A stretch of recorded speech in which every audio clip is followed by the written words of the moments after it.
2 വർഷത്തിലധികമായ Russian അധിനിവേശത്തിന്റെ ദുരിതം പേർന്ന Ukraine ജനതയ്ക്ക് ആശ്വാസമായി യൂറോ കപ്പ് ഫുട്ബോൾ യോഗ്യത. നിർണായകമായ പ്ലേ ഓഫിൽ ഐസ്ലാൻഡിനെ 1-നെതിരെ 2 ഗോളുകൾക്ക് പരാജയപ്പെടുത്തിയാണ് ജൂണിൽ ജർമ്മനിയിൽ നടക്കുന്ന യൂറോ കപ്പിന് യുക്രൈൻ യോഗ്യത നേടിയത്. 1 ഗോളിന് പിന്നിൽ നിന്ന ശേഷമായിരുന്നു ടീമിന്റെ തിരിച്ചുവരവ്.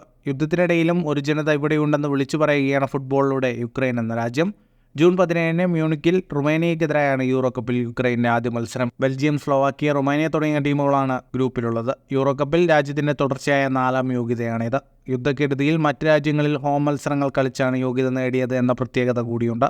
യുദ്ധത്തിനിടയിൽ ഫുട്ബോളിൽ ശ്രദ്ധ കേന്ദ്രീകരിക്കാൻ ബുദ്ധിമുട്ടാണ്. മിസൈലുകൾ ഒന്നിനു പിറകെ ഒന്നായി വർഷിക്കുകയാണ്. നമ്മളെല്ലാം ഈ ലോകത്തുണ്ടെന്നും യുദ്ധത്തിനെതിരെയുള്ള പോരാട്ടത്തിലാണ് ഞങ്ങളെന്നും കാണിക്കുകയാണ് തങ്ങളുടെ ലക്ഷ്യമെന്ന് യുക്രൈൻ കോച്ച് സെർഹി റെബ്രോവ് മാധ്യമങ്ങളോട് പറഞ്ഞു. യുക്രൈൻ പ്രസിഡന്റ് സെലൻസ്കി ടീമിന് ആശംസകൾ അറിയിച്ചു. ഫുട്ബോൾ ലോകത്തെ കൂടുതൽ വാർത്തകൾക്കും വിശേഷങ്ങൾക്കുമായി സ്പോർട്സ് കഫേ ഇപ്പോൾ തന്നെ സബ്സ്ക്രൈബ് ചെയ്യുക.